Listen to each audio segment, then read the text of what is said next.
A Seção de São Paulo da Ordem dos Advogados do Brasil, por sua Comissão de Direito Constitucional, tem a honra de recebê-los para o webinar Aula Magna, Constitucionalização do Direito Internacional e Internacionalização do Direito Constitucional, Desafios e Perspectivas, que conta com o apoio das Comissões de Ação Social e Cidadania e de Cultura e Eventos da OAB São Paulo.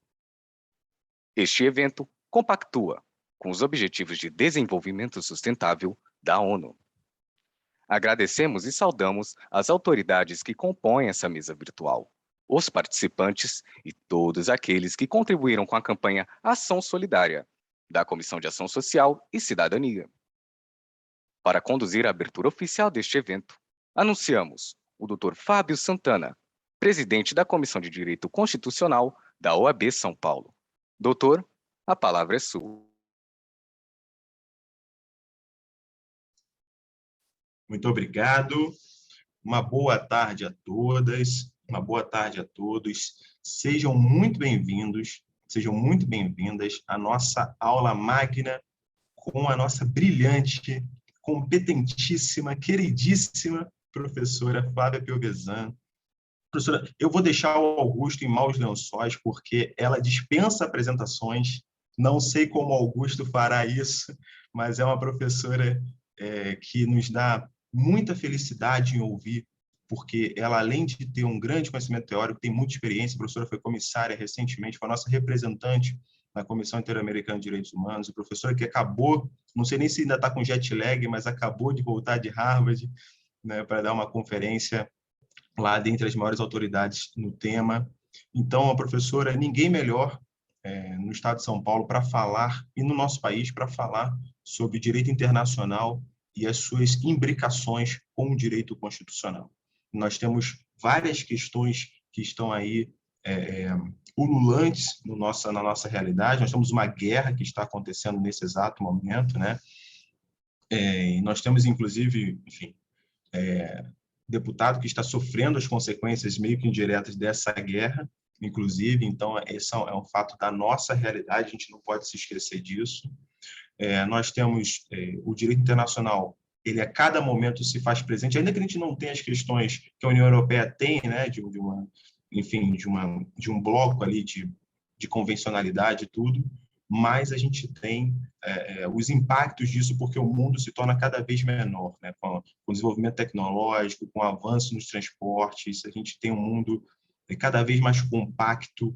Então, não há como você pensar no direito constitucional sem pensar no direito internacional.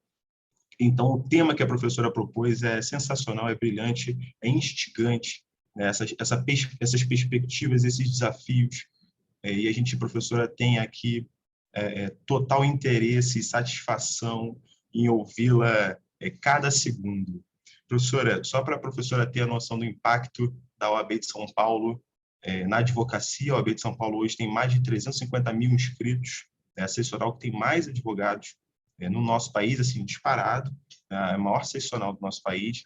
Então, o impacto das suas lições é realmente muito importante, muito relevante para todos os profissionais, né? Nós atendemos um público de vários aspectos, desde estudantes até profissionais que enfim, têm uma carreira na academia, e profissionais que não têm carreira, mas que atuam com direito internacional nas suas várias vertentes.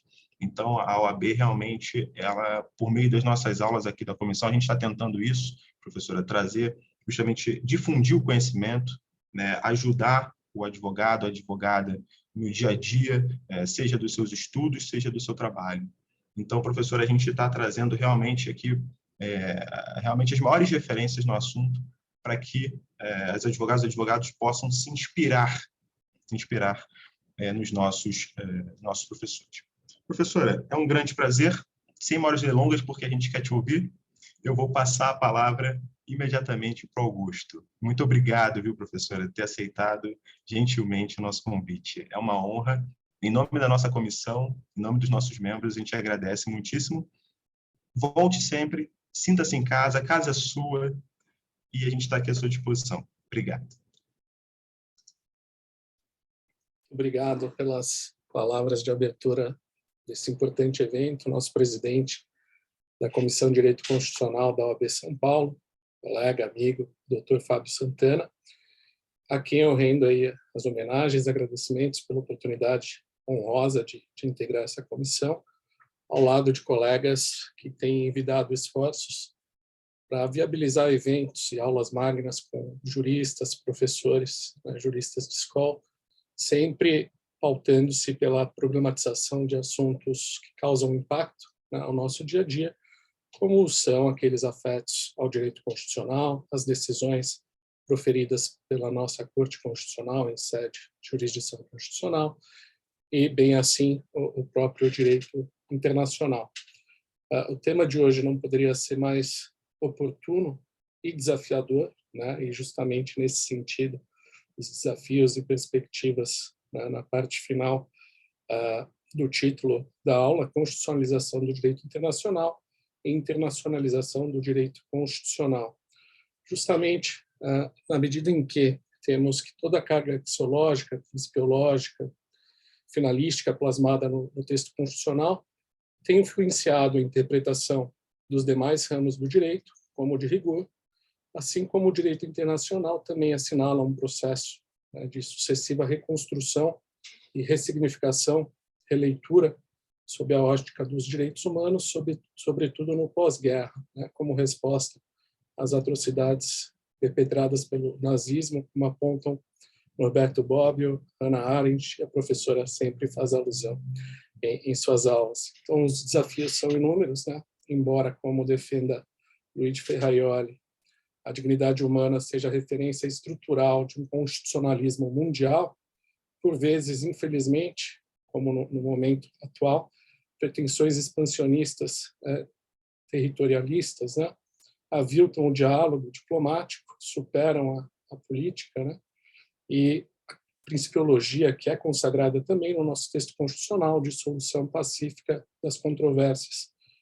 E no âmbito internacional também vige essa principiologia, restando aí deflagrados conflitos na ordem internacional, conflitos bélicos, né, como atualmente lembrava-nos o professor Fábio, aquele vivenciado entre a Rússia e a Ucrânia, embora haja certamente questões geopolíticas subjacentes de relevo aí, nas quais não irei me imiscuir, mas o fato é que sempre que há uma guerra e confrontos desse JAS, há uma perplexidade, né, em vista aí de que essas disputas entre Estados soberanos resultam na perda de milhares de vidas humanas, levando a uma série de crises humanitárias, fluxo de refugiados, extrema pobreza, falta de suprimentos básicos vitais, né, tudo em decorrência dessa guerra, assim chamada pelo general prussiano Klaus von Clausewitz como a continuação da política, embora por outros meios, leia-se, mediante o uso da força, é uma disciplina clássica também no âmbito do direito internacional público.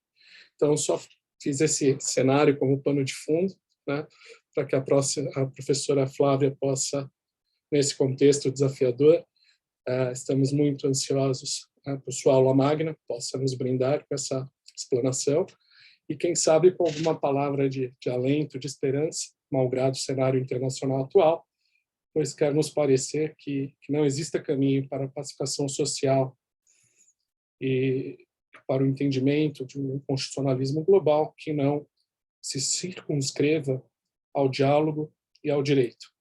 Então, a professora Flávia, queridíssima, dispensa apresentações, apenas a título formal, ela é professora doutora da PUC em Direito Constitucional e em Direitos Humanos, como também nos lembrava o Fábio, nosso presidente, foi comissionada recentemente com mandato na Comissão Interamericana de Direitos Humanos da Organização dos Estados Americanos, findo em dezembro de 2021. De sorte que é uma pessoa entusiasta do direito constitucional, a ele vocacionada e dedicada há tantos anos, do direito internacional, e reúne aí todos os atributos para nos brindar realmente com uma aula que possa, assim, ser qualificada como magna.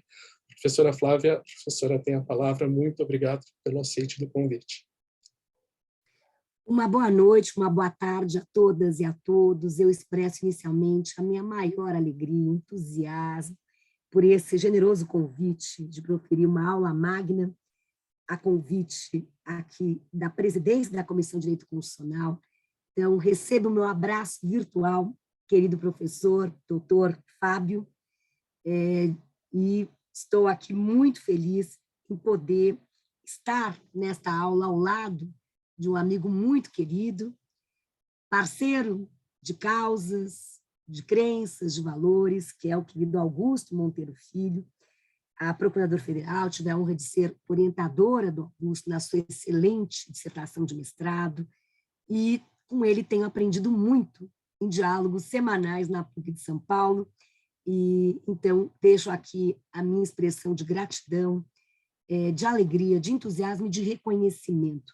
Quando o doutor Fábio Santana lembrava que há 350 mil inscritos na OAB de São Paulo, eu imaginava, no âmbito de um civismo contemporâneo, que é o que nós precisamos hoje, esse exército, no melhor dos sentidos, o exército para o bem, ou seja, quantos somos aí aqueles que estão a serviço da causa da democracia, direitos humanos e Estado de Direito.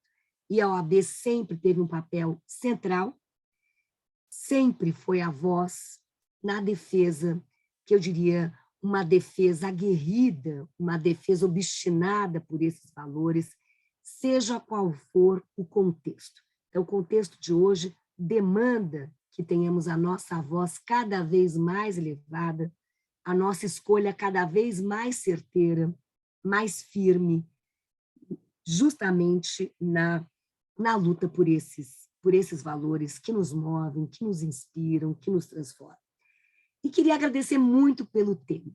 Esse é um tema que tem sido o vértice das minhas reflexões desde o meu doutoramento, pelo motivo que justamente o doutor Fábio e o querido Augusto traziam. Cada vez mais os desafios são globais e as respostas devem ser globais. Exemplo, uma poluição marítima, um derramamento de óleo num rio ou no mar, não carrega passaporte de tempo e espaço. Portanto, câmbio climático, a Comissão acabou de lançar, há poucas semanas atrás, uma resolução sobre a emergência climática e direitos humanos e as obrigações dos Estados.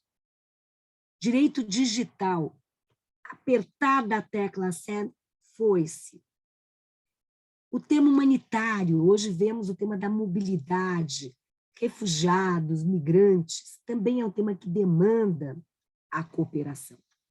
O tema no qual o Augusto é mestre, combate a corrupção no plano transnacional, demanda também alinhamento, articulação, cooperação. Portanto, hoje, temas globais demandam respostas globais e demandam diálogos. É por isso que foi-se o tempo hermético em que nós tínhamos a caixinha do direito interno, a caixinha do direito internacional, como mundos estanques, isolados e sem qualquer diálogo. Hoje, os muros, eu diria, passam por uma erosão e pontes dialógicas passam a ser construídas. É justamente essa, eu diria, a vocação maior aqui da minha intervenção. Gostaria de partir de 3 perguntas. Como compreender a constitucionalização do direito internacional, a internacionalização do direito constitucional, a humanização do direito internacional e a internacionalização dos direitos humanos. Portanto, nós temos processos emergentes que impactam o mundo jurídico. E aí vem a segunda pergunta. Em que medida esses processos impulsionam a emergência de um novo paradigma jurídico? Como pensar, ensinar, aplicar o direito no século XXI? E, finalmente, quais os desafios e perspectivas para que possamos fortalecer esses diálogos e essas pontes no âmbito do pluriverso normativo? Então, eu começo com a primeira questão. Como compreender esses processos? Eu destacava 4 deles. Internacionalização do direito constitucional, constitucionalização do direito internacional, internacionalização de direitos humanos e humanização do direito internacional. E aí eu dialogo com o querido Augusto. No campo do direito internacional e constitucional ocidental, há um divisor de águas, que é 1945. Ao direito internacional pré e pós-45. Ao direito constitucional ocidental pré e pós-45. Porque o pós-45 projeta os direitos humanos como tema de legítimo interesse da comunidade internacional. Portanto, necessárias foram 2 guerras. Sofrimento agudo que acometeu tantos e tantos, os milhões, os 18 milhões que foram a campos de concentração, os 11 milhões que neles morreram, os 6 milhões de judeus. E eu sempre lembro, os campos de concentração não eram de condenados. Hannah Arendt alerta, a inocência era fundamental para a perpetuação dos campos de concentração. O regime do terrorismo, da barbárie, do Estado totalitário, da arquitetura da destruição, ou seja, em que o valor da pessoa humana se vê dizimado. E é justamente, dialogando com Hannah Arendt, à luz dessa ruptura que vem a reconstrução dos direitos humanos. E o pós-guerra é este terreno para a criação da ONU em 45, em 48 a Declaração Universal, em 48 a Convenção para a Prevenção e Repressão ao Crime de Genocídio, e estamos passo a passo nesse processo aberto, dinâmico, multifacetado e plural. Este processo tem uma singularidade. Ele é todo inspirado no valor maior da dignidade humana, que se traduz no princípio pro persona.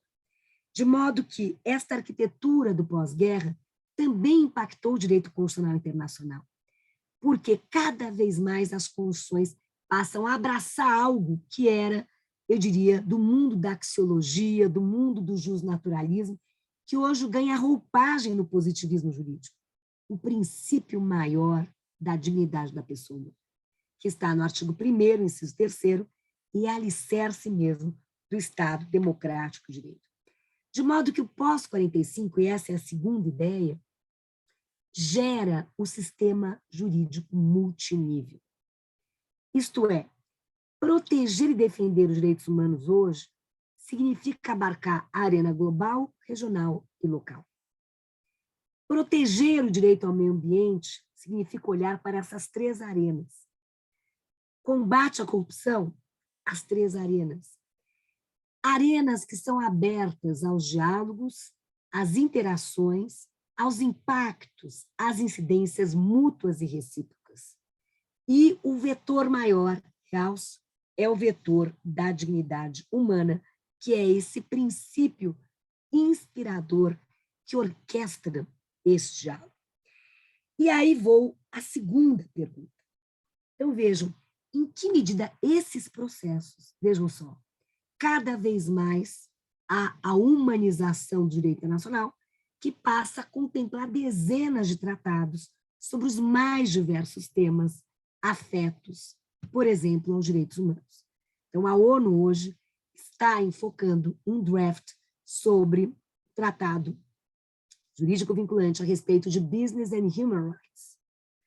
Há um outro grupo de trabalho que está focado no direito da pessoa idosa.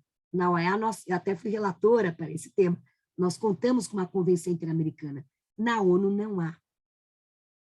Eu pude integrar na ONU a UN High Level Task Force on the Implementation of the Right to Development, há uma declaração da ONU sobre o direito ao desenvolvimento, mas há também aqueles que pretendem um passo adicional para que haja um tratado.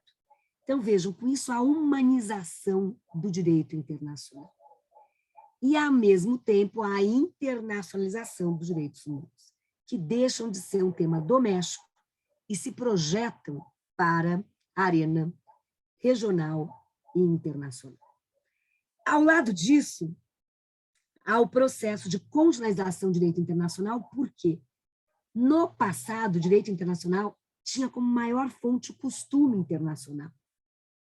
E hoje a maior fonte é o tratado, a positivação crescente do direito internacional, até a fragmentação, multiplicidade de tratados. Então, o direito internacional se aproxima do direito constitucional positivado. E o direito constitucional carrega cada vez mais uma permeabilidade, poros, cláusulas de abertura constitucional, que permitem o diálogo entre a Constituição e a ordem internacional. Então, com isso, nós passamos à segunda pergunta: como esses processos impulsionam a emergência de um novo paradigma jurídico? E aqui eu tomo a liberdade de provocá-los com a seguinte tese. Creio eu que, por mais de um século, a cultura jurídica latino-americana tem adotado um paradigma jurídico fundado em 3 características essenciais. Primeiro, a pirâmide, com a Constituição no ápice da ordem jurídica, tendo como maior referencial teórico Hans Kelsen, na afirmação de um sistema jurídico endógeno e autorreferencial. Eu lembro até que Hans Kelsen, jurista brilhante do seu tempo e espaço, início do século XX na Áustria, era defensor do monismo com a primazia do direito internacional. E essa parte tem sido muito desconsiderada pelos nossos publicistas, pela cultura publicista latino-americana. Segunda característica, hermetismo de um direito purificado. Com ênfase nessa pirâmide, o que importa é o ângulo interno dela, que está dentro dela. Isto é, a dimensão estritamente normativa, mediante um dogmatismo jurídico a afastar elementos impuros do direito. Todos nós lemos e estudamos a teoria pura do direito. Ou seja, esse é o referencial teórico que marca a nossa geração, as gerações anteriores e as posteriores.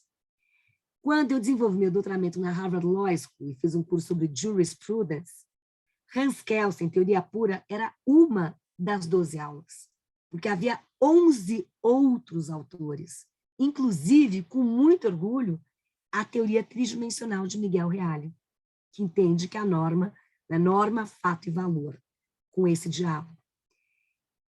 E aí vem a terceira dimensão, o State Approach, ou State-Centered Perspective, sob um prisma que abarca como conceitos estruturais e fundantes a soberania do Estado no âmbito externo e a segurança nacional no âmbito interno, tendo como fonte inspiradora a chamada lente ex parte príncipe, radicada no Estado e nos deveres dos súditos, na expressão de Norberto Bobbio. Qual é a minha tese aqui? É que este paradigma tradicional está em declínio. Ele não mais responde aos desafios de 2022, ao declínio e à emergência de novos olhares, de novas paisagens, de novas respostas. Eu tomo a liberdade aqui de lançar uma resposta possível, não é a única. Há muitos olhares, há um pluralismo interpretativo aqui. Mas eu defendo que a crise do paradigma tradicional e a emergência de um novo paradigma jurídico, que, por sua vez, adota 3 outras características essenciais, isso na região da América Latina. Primeira característica, transitamos da pirâmide para o trapézio. Esse trapézio tem no seu ápice a Constituição e os tratados de direitos humanos. Portanto, as constituições latino-americanas, todas, sem exceção, carregam cláusulas de abertura constitucional, que permitem a integração entre a ordem constitucional e a ordem internacional, expandindo o bloco de constitucionalidade. E aí vem o tema da nossa aula. Ao processo de constitucionalização do direito internacional, se conjuga o processo de internacionalização do direito constitucional. Exemplo, Constituição Argentina, formada em 94, no artigo 75, parágrafo 22, que confere aos tratados de direitos humanos hierarquia constitucional. A nossa Constituição brasileira, artigo 5º, parágrafo 2º e 3º, que são as nossas cláusulas de abertura constitucional por onde são recepcionados os tratados de direitos humanos. Temos ainda a Constituição do México, que foi reformada em 2011. O artigo 1º prevê a hierarquia constitucional dos tratados de direitos humanos, o princípio da interpretação pró persona e a aplicação imediata. Constituição do Equador, da Bolívia, da Colômbia e assim por diante. Aqui eu lembro que o Supremo teve um julgamento emblemático sobre esse assunto. Quando o Supremo julga, em dezembro de 2008, o RE 466343, o Supremo diz, ora, as cláusulas de abertura constitucional do artigo 5º, parágrafo 2º e 3º têm que ter algum sentido, algum significado. E, por unanimidade, o Supremo entende que esse sentido, esse significado, estaria em apontar, ao conferir aos tratados de direitos humanos, uma hierarquia privilegiada. Unanimidade. O dissenso veio depois. Qual seria esse status privilegiado? E aí o Supremo ficou entre a pirâmide e o trapézio. A hierarquia supralegal mais infraconstitucional dos tratados de direitos humanos versus o patamar constitucional dos tratados de direitos humanos. Vejam que isso foi em 2008. 5-4. Não sabemos com a composição atual qual será o placar. Mas, creio eu, desde 2008, o Supremo, com este leading case, inaugura no Brasil o tema controle de convencionalidade. Portanto, para interpretar qualquer norma, há de se fazer o controle de constitucionalidade, tendo a Constituição por parâmetro, e o controle de convencionalidade, tendo as convenções de direitos humanos como parâmetro. Então, esse é um ponto central. Lembro com muito orgulho que o CNJ, eu tenho a honra hoje de ser procuradora de Estado, cedida ao CNJ, como coordenadora científica da Unidade de Monitoramento e Fiscalização das Decisões do Sistema Interamericano. E, no comecinho do ano, em janeiro, o CNJ adota a recomendação 123, clamando para que os juízes apliquem os tratados de direitos humanos, apliquem a jurisprudência interamericana e exerçam o controle de convencionalidade. E, com muita emoção, no dia 22 de março, nós lançamos no CNJ o Pacto Nacional do Judiciário pelos Direitos Humanos. Então, o presidente do CNJ, o presidente do Supremo, lança esse pacto como uma política institucional.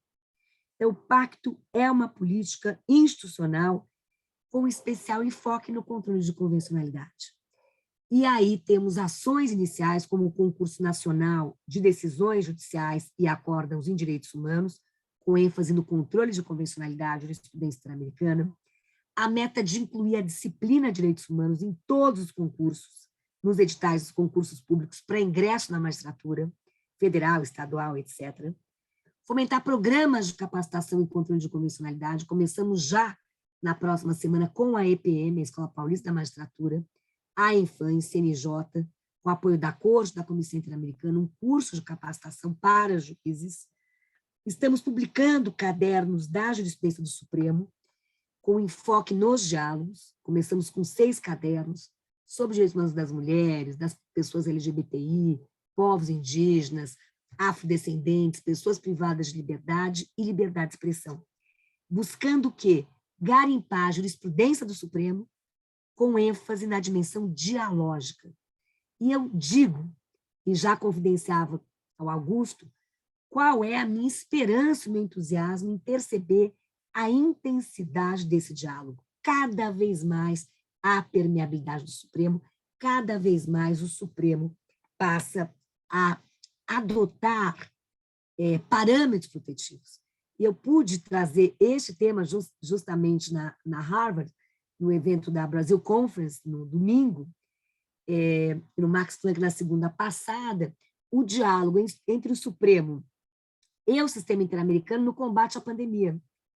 E, na tipologia que eu ali propus, ou seja, tendo em vista o combate às desigualdades extremas da nossa região, a proteção aos grupos em situação de vulnerabilidade, o cuidado com o Estado de Direito, evitando a restrição desmedida de direitos em nome da pandemia, com respeito ao princípio da legalidade e proporcionalidade, foi muito emocionante perceber esse diálogo. E eu pude participar de um painel com o ministro Lewandowski, que fez o levantamento de toda a jurisprudência do Supremo ao longo da pandemia, que é impressionante. E a minha fala foi justamente nessa linha, apontando ao diálogo. Então, quero dizer que há esta abertura, esta permeabilidade. Porque eu costumo frisar, de nada adianta termos cláusulas de abertura constitucional reféns de mentes fechadas. Ou seja, a interpretação pode aniquilar a abertura, pode fechar as portas das cláusulas de abertura. Bem, me animei aqui, mas o segundo componente desse paradigma, a segunda característica, é a crescente abertura do direito. Agora impuro, porque esse direito passa a dialogar o ângulo interno. Se eu pudesse ter um quadro, desenharia aqui um trapézio poroso. O ângulo interno dialoga com o ângulo externo. Isto é, hoje a marca do direito é o quê? A interdisciplinariedade. Cada vez diálogos com outros saberes, outras ciências, outros atores. A permeabilidade do direito, mediante diálogos jurisdicionais, empréstimos, interdisciplinariedade. E eu lembro aqui Peter Haberle, quando traz a abertura da Constituição a uma sociedade plural de intérpretes. E trago o tema das audiências públicas. Hoje é parte da realidade, mas isto começa quando o Supremo, as audiências, tem o seu marco inicial, quando em 2007 o Supremo vai julgar a DI, que tinha por objeto o artigo 5º da Lei de Biossegurança, uso de células-tronco para fins de pesquisa científica. E o Supremo diz, bom, é um hard case, lembrando do working, vamos abrir as nossas portas. Temos que ouvir a comunidade científica, temos que ouvir as pessoas com deficiência, temos que ouvir a comunidade religiosa, e a partir desses saberes, ter insumos para ressignificar o alcance da interpretação constitucional.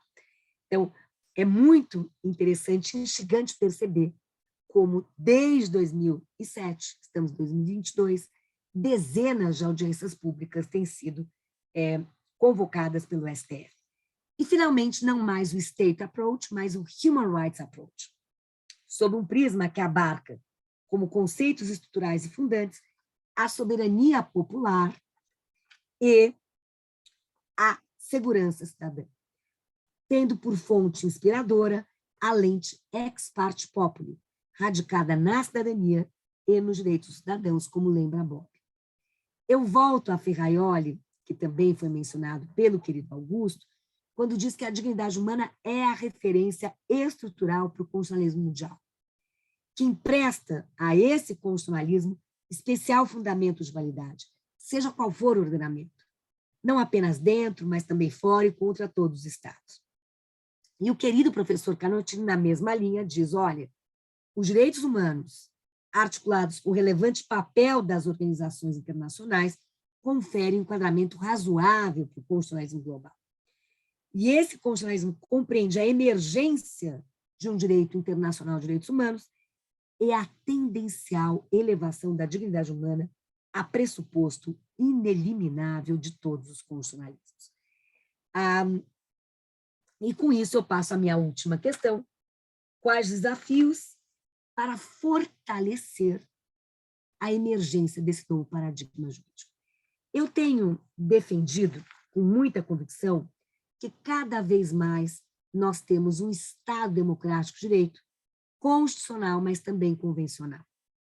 Os pilares, o cerne do nosso Estado democrático de direito está na raiz constitucional, nos seus valores, nos seus princípios, mas também no direito internacional de direitos humanos, que expande o bloco de constitucionalidade.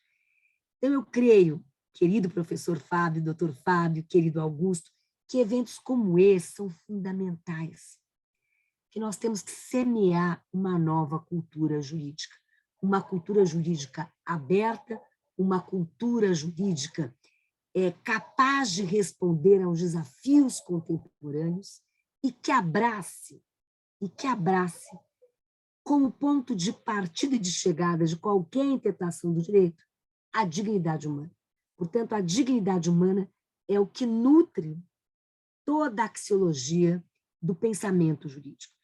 E hoje, cada vez mais, estamos aqui na defesa da tríade de direitos humanos, democracia e Estado de Direito, à luz desse sistema jurídico multinível, marcado por permeabilidades, por poros, por diálogos, por pluralismo mas, sobretudo, o eixo maior, o coração, está na dignidade de todas as pessoas, livres e iguais, em direitos, dignidade e respeito.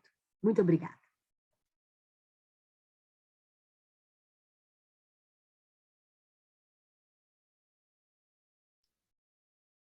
Professora Flávia, realmente é sempre um privilégio a oportunidade de ouvi-la sobre um tema tão complexo, tão relevante e atual, como posto inicialmente, e com seu brilhantismo, desenvoltura, capacidade mesmo reflexiva e argumentativa, sempre nos instiga a todos que têm o privilégio de ouvi-la e de compartilhar da sua erudição, do seu conhecimento, inclusive também na PUC.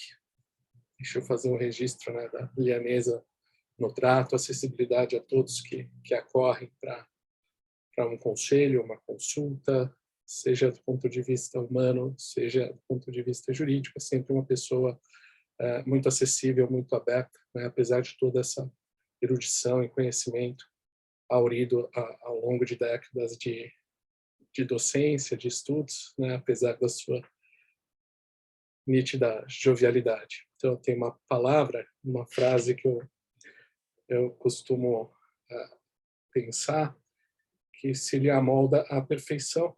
Permita-me fazer esse registro, publicizar essa pequena impressão, essa justa homenagem, que é justamente atribuída a Leonardo da Vinci, segundo a qual a simplicidade é o último grau da sofisticação. E realmente é perceptível a sua simplicidade, a sua humildade, né? Digna e típica, né, das pessoas que realmente alcançaram aí um patamar de evolução não apenas técnico, mas sobretudo humano. Então, antes de finalizar e fazer um arremate, eu fiz alguns apontamentos super relevantes aqui para uma palavra final, antes de devolver a palavra também à professora para considerações finais. Eu vou formular um questionamento do amigo Flávio José Moreira Gonçalves, um amigo, colega do querido estado do Ceará. E ele traz uma pergunta muito pertinente e talvez em alguma medida, né, venha ao encontro do Pacto do Judiciário pelos Direitos Humanos, em que a professora tem participado aí com extrema maestria no âmbito do CNJ, né, propugnando pela mobilização da magistratura por uma prestação jurisdicional orientada à implementação de parâmetros protetivos constitucionais e internacionais em direitos humanos e sua força expansiva. Mas, enfim, eu vou direcionar a pergunta tal qual formulada.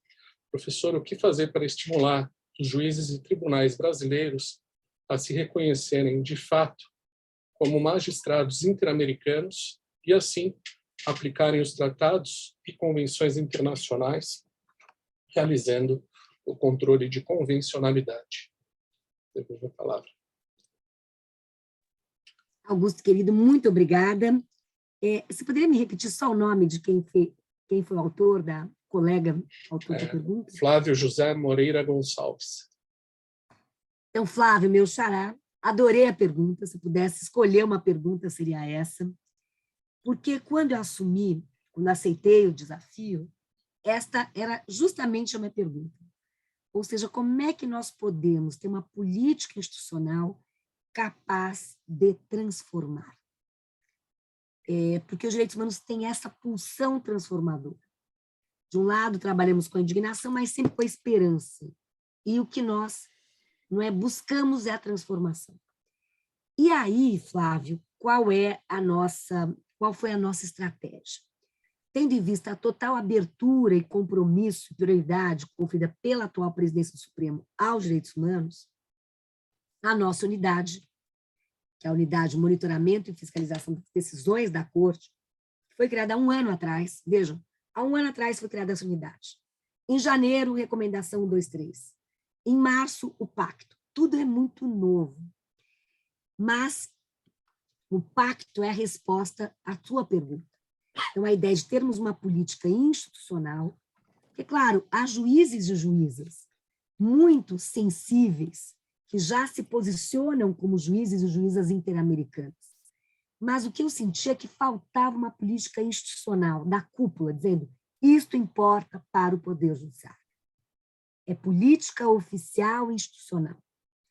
E justamente, então, as capacitações são fundamentais. Isso até é um passivo do Brasil, quando o Brasil é condenado, como foi recentemente no caso Márcia Barbosa, por exemplo, e outras tantas condenações, a Corte requer o quê? O que eu, como comissionada, quando integrava a comissão, quando fazíamos as recomendações, reconhecendo a responsabilidade internacional do Estado, sempre havia uma delas que era: Estado, promova a capacitação. Porque o que nós aprendemos é que não bastam novas leis, novas políticas públicas, se não houver mudança de mentalidade. A mudança cultural é a mais desafiadora, é a mais lenta. É mais fácil estampar uma lei no DO que mudar a cultura. Então, o que nós imaginamos? Bom, vamos aqui premiar os juízes e juízas, vai ter uma política institucional, concurso nacional de decisões e acórdãos. Está em curso, inclusive, já recebemos dezenas de acórdãos e decisões, para que nós tenhamos uma política promocional, premial, que diga, olha, aplausos, vamos publicar, vai ganhar um certificado, visibilidade, reconhecimento. É esse o judiciário que nós queremos. Ponto 2, programas de capacitação no Brasil todo. Então, a ideia do pacto é que haja termos de adesão e que cada tribunal de justiça, escola da magistratura de cada unidade federativa, firme o termo de adesão e assuma esse compromisso. Então, teremos já, agora, na semana que vem, quinta-feira, o termo de adesão primeiro do Brasil a ser firmado será pelo Tribunal de Justiça do Estado de São Paulo e pela Escola Paulista da Magistratura. São Paulo sai à frente ali.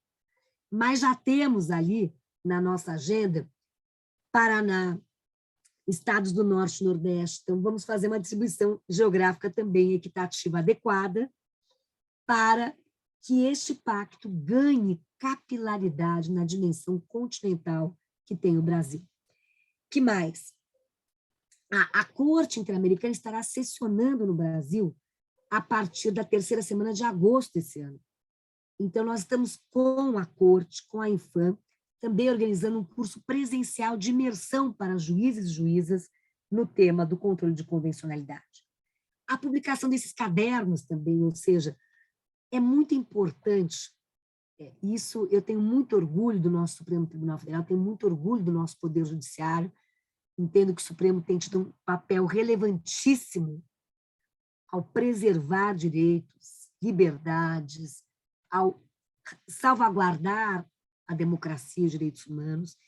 Então, também, ali, esses cadernos têm esse papel pedagógico, dizer, olha o quanto já foi construído no campo do direito à liberdade de expressão.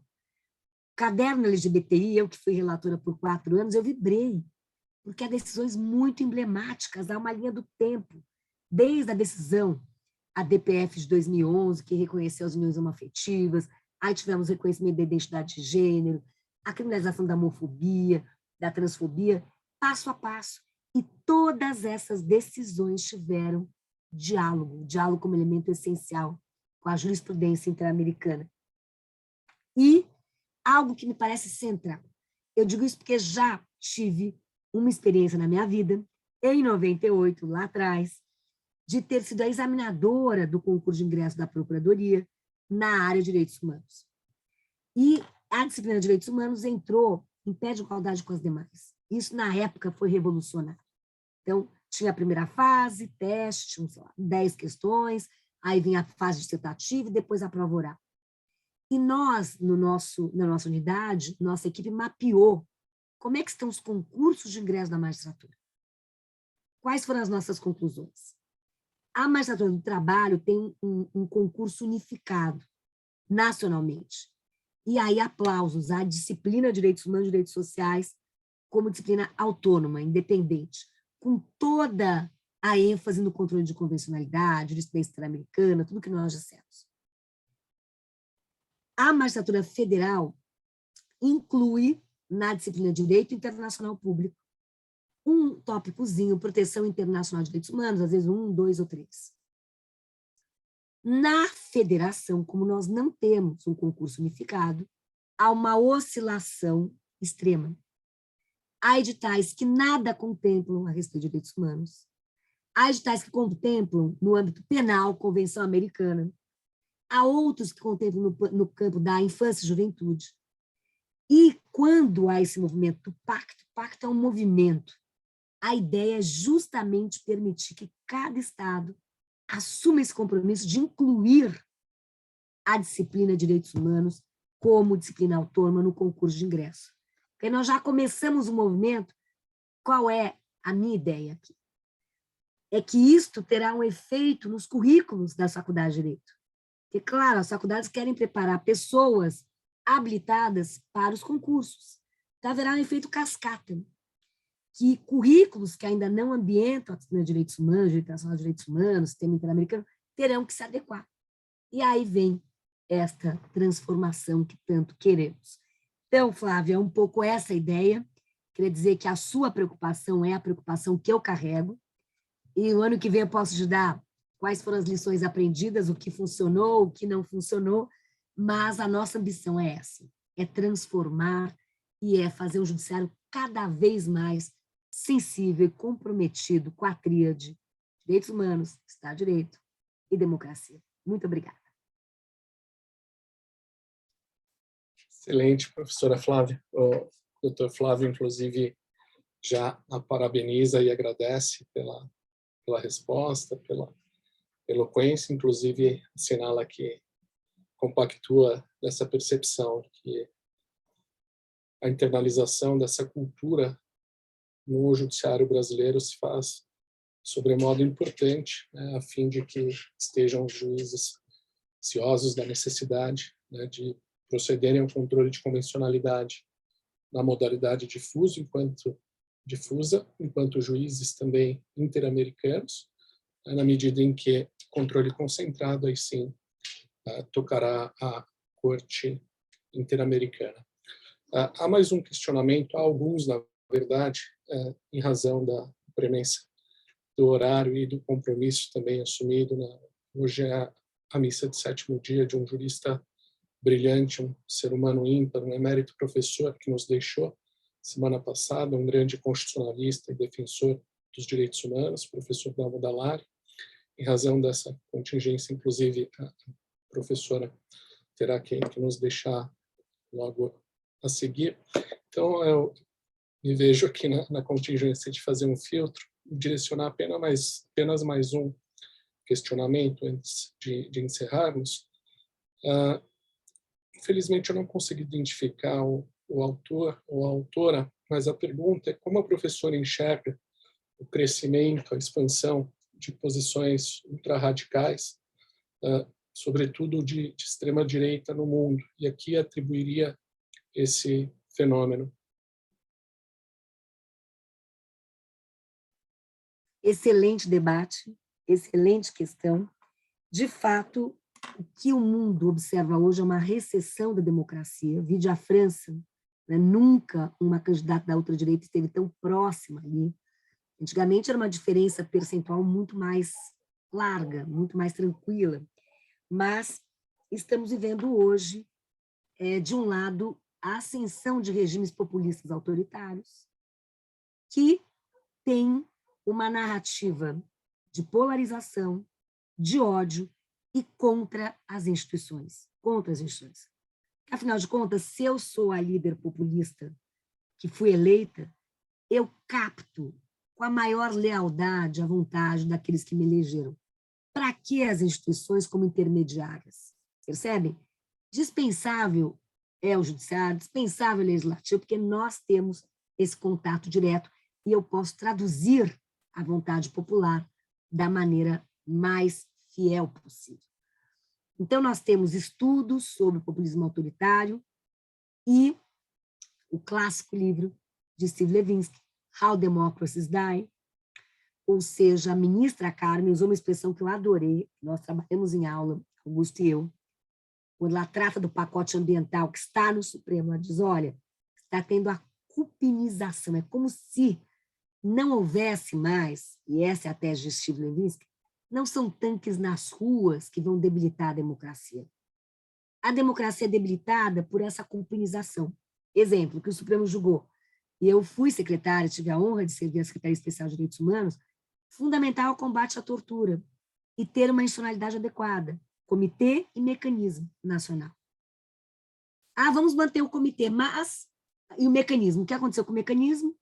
Passou por decreto do Ministério da Fazenda ou Economia. Acabaram os cargos, havia 11 cargos. Os peritos têm um trabalho heróico, de visitar, de colocar em risco a sua própria vida. E enxergar as mazelas do nosso sistema carcerário, que o próprio Supremo reconheceu, né, configura um estado de coisas inconstitucional. Então, continua no papel, há um mecanismo, só que está no Ministério da Fazenda e sem cargo. O Conselho Ambiental, ou CONANDA, da criança. Vamos manter, vamos liquidar a participação da sociedade civil, é um decretinho que muda a composição. Só vai ter agente governamental. São alguns exemplos, podia ter aqui, não vou usar nosso tema, mas exemplos são diversos. Então, é culpinizar, é acabar comprometendo por dentro. E aí, o que Steve também aponta, quais são os focos do populismo autoritário que trabalha com a lealdade? O foco number one, judiciário, porque o judiciário, por essência, é independente. Se não dá a independência judicial, fechamos o judiciário. Foco number one também, a academia. Nós temos uma voz crítica e plural. Nós criamos o saber pela ótica do pluralismo. Então, vejam as ameaças que há. Fechamento do Supremo, professor sendo criminalizado pelo que disse, e assim por diante. Isso no Brasil e fora do Brasil. Eu dizia na Harvard que acho que nós temos lições aprendidas no Brasil. E que seria interessante pensar num segundo livro, How Democracies Survive. Ou seja, já sabemos quais são as ameaças à democracia. Já conhecemos, já temos uma literatura qualificada. Lições aprendidas. O que persiste como sendo essencial para a sobrevivência democrática? E eu me arrisco a dizer, pela experiência brasileira, que há cinco componentes essenciais. Primeiro, separação dos poderes, os checks and balances, fundamental. Segundo, a federação que salvou vidas no Brasil, federalismo. Terceiro, liberdade de expressão, imprensa livre. Quarto, sociedade civil atuante. Os 350 mil aqui, não é, Fábio? Sociedade civil atuante na luta por direitos e por justiça. Quinto, uma academia aberta, pluralista, capaz de tecer a voz crítica. Então, eu vejo que esses são componentes muito relevantes para a resiliência das instituições, para que nós passemos por essa fase nebulosa, tenebrosa. Em suma, os direitos humanos carregam luzes e sombras, estamos num período sombrio, para que, então, possamos fortalecer a democracia. Eu digo isso não só olhando o Brasil, mas olhando a região, porque eu tive aí 4 anos na comissão, até na vice-presidência, por 2 anos, e eu aprendi essa lição. Eu cheguei na comissão em 2018, janeiro, dizendo, bom, a região já teve as ditaduras desestabilizadas. Fim da ditadura. Agora é só andar para frente. Transição da democracia para a democracia, consolidação, fortalecimento democrático, só que não. A história não é tão linear assim. Portanto, we can't take for granted, como se diz. Não vamos achar que a democracia já conquistamos e, olha, é só andar para frente. Não. Há riscos e há ameaças. E é por isso que eventos como esse são fundamentais, para que nós possamos reafirmar o nosso compromisso pleno com a causa da democracia, direitos humanos, Estado de Direito, para que o direito possa domesticar o arbítrio. Porque se há algo que une o direito internacional e o direito constitucional, é a tentativa do jurídico domesticar o político. E aí eu termino. A força do direito deve vencer o direito da força, ou ao menos limitar e controlar. E eu creio que este é o momento que nós temos que abraçar causas, e lutar por elas. E eu me sinto muito feliz em poder me somar a essa luta da OAB na afirmação e defesa da dignidade de todas e todos. Muito obrigada. Professora Flávia, aqui vão então os efusivos aplausos, né? Se estivéssemos num ambiente presencial, certamente estaríamos todos aplaudindo de pé.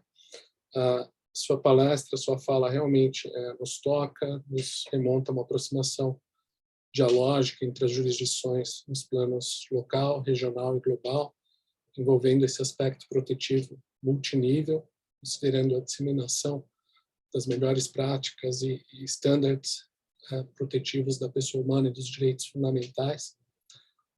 Ainda nos chama a atenção que esse diálogo judicial internacional deve ser visto sob o enfoque de uma maior legitimidade da própria jurisdição constitucional no Estado democrático de direito e de que a abertura constitucional propugnada pela nossa lei maior, né, que permeia e permite, viabiliza um crescente fenômeno de constitucionalização do direito internacional, não é uma abertura voltada a qualquer ordem internacional, mas àquela ordem internacional comprometida com a primazia da função emancipatória dos direitos humanos, né, forte aí na doutrina do professor Gomes Canottillo. Então, em remate, essa fala e toda essa reflexão nos demonstram que a realidade atual não infirma, apesar de sabores, avanços e retrocessos, por vezes, ela confirma a importância do direito internacional, do direito constitucional na solução de conflitos transnacionais cada vez mais complexos, de qualquer índole, e a primazia da dignidade humana, né, num consensus hominum gentium, que sua tutela não é um achado hermético. Isso a professora sempre fala, eu a estou parafraseando em suas aulas, mas um construído, demandando da cidadania e da comunidade internacional constante vigilância e reação aos retrocessos e desafios que se nos apresentam. Professora Flávia, foi uma honra ouvi-la. Eu devolvo a palavra para considerações finais e, posteriormente, em nome da comissão, saiba que estaremos sempre abertos e, mais do que isso, ávidos, né, por tê-la conosco para outros momentos aqui de reflexão conjunta e de tanto aprendizado. Muito obrigado.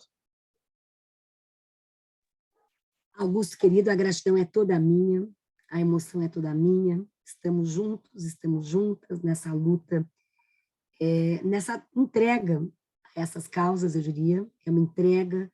Eu li outro dia, nós não estamos aqui para salvar o mundo, mas para servir ao mundo, e eu creio que, neste momento, é fundamental que nós possamos reafirmar esse compromisso com o Estado Democrático de Direito, que seja constitucional e convencional. Muito obrigada.